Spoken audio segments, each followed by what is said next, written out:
Hi, good morning mga kananay. Good morning guys. Today is Tuesday. And tulad ng promise ko, papakita ko sa inyo kung paano ko nga ginawa yung aking Graham bar. So, ang una ko talagang ginagawa is, eto nga pala yung gamit ko guys, Angel. Dahil mas mura siya. And dito natin siya ilalagay sa freezer. Ayan. Fino-frozen. Hindi yung frozen talaga guys ha. Nung kailangan lang talaga siya. Siguro naka-chiller na to sa baba. Pero ang gusto ko kasi yung sticky siya para ma-achieve natin yung fluffy niya at mapakapal natin siya. Ayan. So ang gamit ko nga pala ay itong Angel Creamsada and itong creamier ng Angel. So bali apat lang yung actually tatlo lang talaga ang gagamitin ko. Tatlo at saka isang creamsada. And titikman natin mamaya, tatansyahin natin yung tamis. Kung kulang siya sa tamis, maglalagay tayo ng kalahating condensed. Yun. At eto na nga pala yung binalot ko kagabi. Eto siya, first time ko siyang naglagay ako ng chocolate and strawberry Oreo. And ang sarap niya. Nakain na nga ng mga anak ko eh. So, ang gagawin natin ngayon is yung strawberry with strawberry siya, and then yung Oreo strawberry, yun. So, nag-buffer ng utak ni mama siya. So, eto naman, babalutin ko din yan mamaya, papakita ko sa inyo. Maganda talaga guys, kung ang gamit natin is foil. Ayan, papakita ko na rin yung logo ng sticker natin mamaya, na pinasticker ko. Kasi nga, kailangan natin ng sticker kasi magdi-deliver tayo sa restaurant ng kapatid ko. At magdi-display nga daw siya nito. Etong gawa natin na Graham bar. So, eto guys. So, i-chill natin siya dyan ng mga 1 hour. 1 hour lang. So, sasara na natin. Hi guys! Update na tayo sa ating 1 hour. Hindi siya 1 hour, kundi naging 2 hours talaga siya guys. Kukunin na natin sa ref yung ating Angel Creamier. So, dito, dalawat kalahati. Ay, ano ba ang gagawin natin ngayon is mango graham at saka cookies and cream. So, malamig na talaga siya. Buo-buo na yan. And, ito naman, yung ating Angel Creamier, guys. So, tatlo ang gagamitin ko dyan. And, yun na nga. Gagawin na natin siya. Let's go! So, guys, ang ginagamit ko talaga dito is, mayroon ako nitong stainless na, para siyang palanggana. And then, kailangan ko din itong spatula. And, can opener para sa ating creamsada. Yung iba kasi, ang ginagamit nila talaga is creamsada lang. Kung creamsada lang kasi ang gagawin nating Graham bar, para sa akin lang to guys ha, napakatamis niya talaga. Iba pa din talaga kung meron tayong all-purpose creamier. Mas maganda sana kung yung all-purpose creamier na Nestle, kaso napakamahal nun guys. And kung ito naman ang gagamitin natin, nakakamura ka na and makakaroon ka ng ginansya sa Bisaya ba? Tubo talaga. Yun. So, bubuksan na natin, guys. Tingnan nyo. Dapat ganito ang consistency talaga.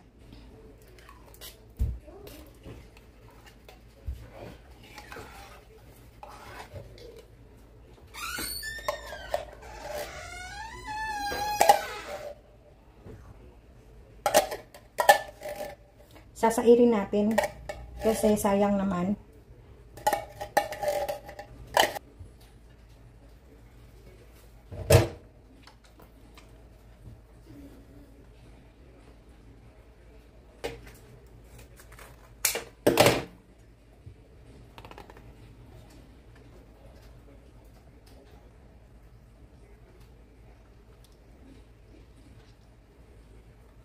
So, eto na nga guys, kailangan talaga na para makuha nyo yung fluffy at saka kapal ng ating creamier at saka creamsada, kailangan talaga nating may hand mixer tayo.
ngayon, ang gagawin natin na nyo, nag-floppy na siya, diba? Pero nakukulangan pa talaga ako.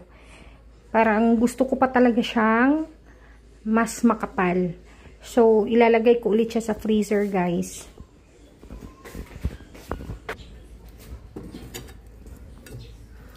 Stay ko muna siya dito ng about 1 hour to 2 hours. Babalikan natin siya. At mag-i-slice na muna tayo nito at magbabalo tayo ng ating chocolate flavor na Graham. So guys, ito na yung chocolate flavor natin ng Graham bar.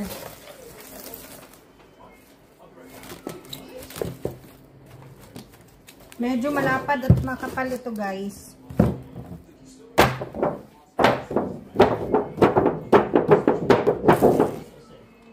Ayan, perfect. Okay. You want some? Later na. If you're almost done. Yes. Almost done. No, don't touch. Say something. Matigas siya. Kailangan maganda yung pagka-slice.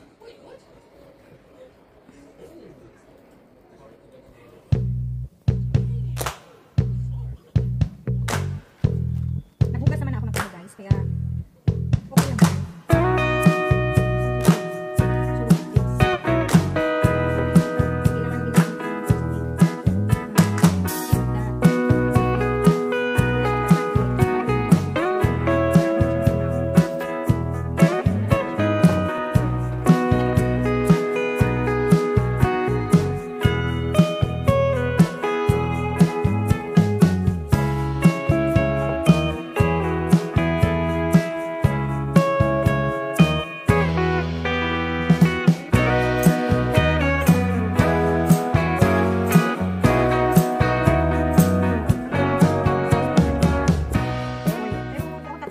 Ito yung pang-deliver natin sa restaurant ng kapatid ko.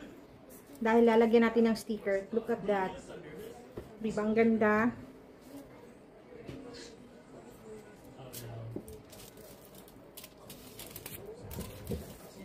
Lalagyan na din natin to ng sticker. Foil, guys, mga kananay, pag itong foil talaga ang gamit natin, hindi na tayo gagamit ng tape. Masking tape. Yung plastic na tape. Ganyan.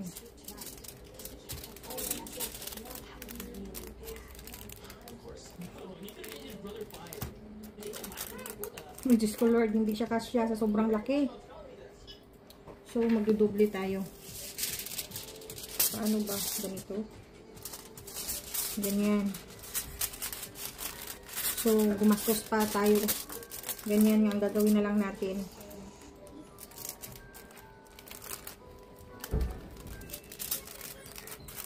Hindi talaga siya nagkasya, guys. Sayang naman kung hindi natin gagamitin.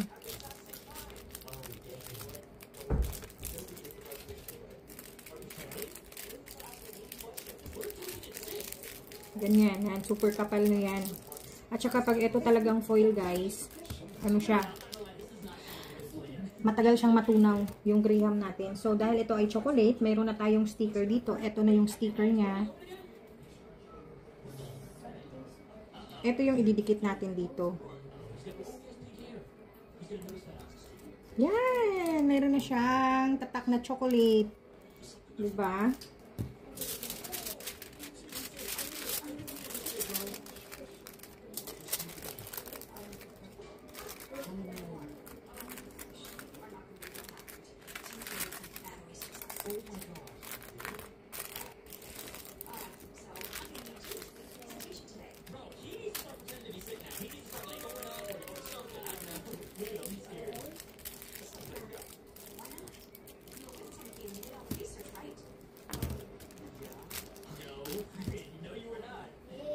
Chocolate.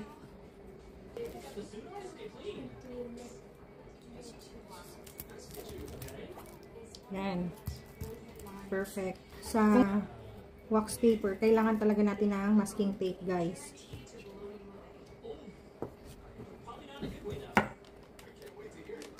Ayan. Hindi na rin siya nagkasya dahil sobrang kapal. Yan na nga bang sinasabi ko. So, dudublehin na lang natin.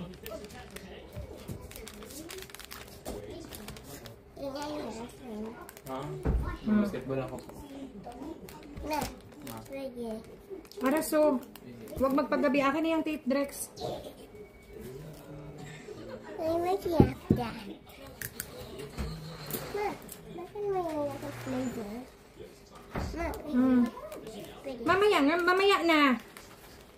Hindi makapaghintay. Talagang mga anak ko talaga. Sila talaga yung ano.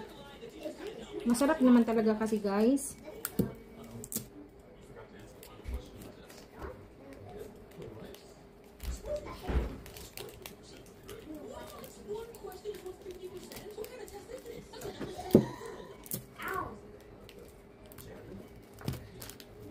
Ayan.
So, pasensya na sa ingay, guys. So, eto na, kakakuha ko lang sa ref.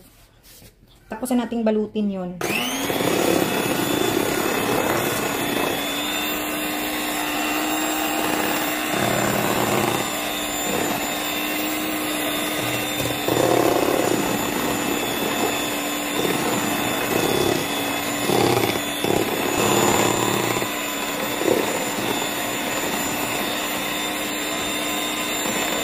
Kailangan talaga na fluffy siya, katulad nito. Ayan, ang dami-dami niya na, di ba? Sinasabi ko sa inyo, hindi din madali talaga na gusto mong ma-achieve yung kapal ng Graham bar natin. So, kailangan talaga natin ng mahabang oras talaga sa paggawa nitong Graham bar. Ayan. Hindi naman siya masyadong puno, pero malapit na. Diba? So, ang gagawin natin ngayon is mango Graham bar. Yes. Yan. So, maglalagay na nga tayo ng Graham, mga kananay. Ito yung Graham na ginagamit ko. Kailangan na wala talagang basag ito. Teka, try muna natin. So, hindi dapat ganito siya.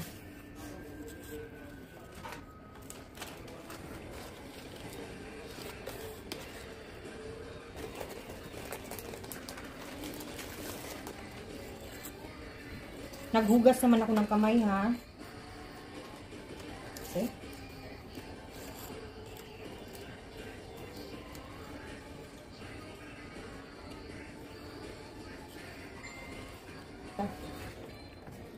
Ito yung ginagawa ko. Naano ko muna sa tubig. Para pag hinati natin siya, hindi siya mag-crack.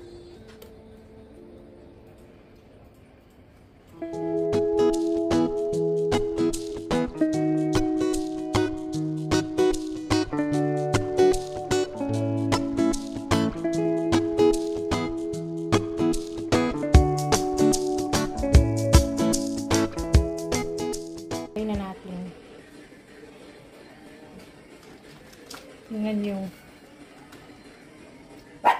Napaka-fluffy.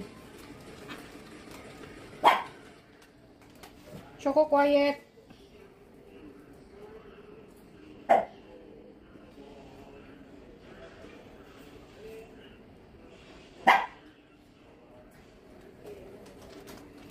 Kailangan pantay, guys. Mga kananay, kailangan pantay natin.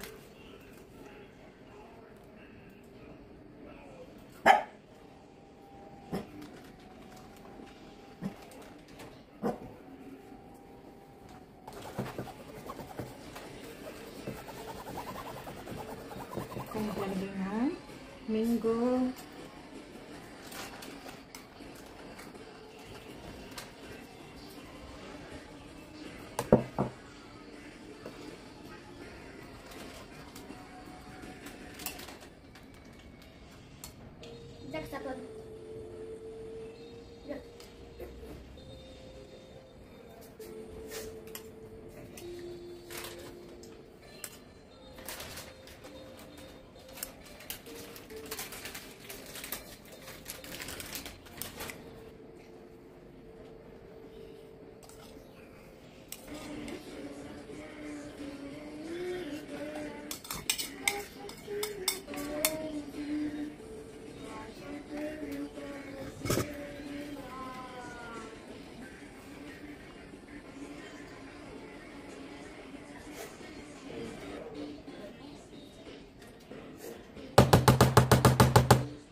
So, ito na nga siya, guys.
Lalagay na natin siya dito, guys, para mag-frozen.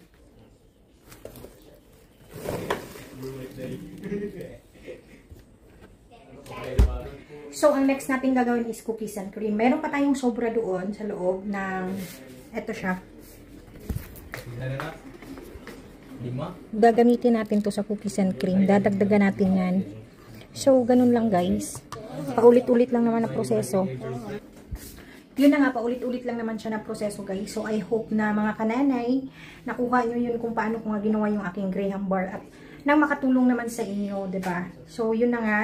Salamat sa panonood hanggang dulo and see you on my next vlog. Bye!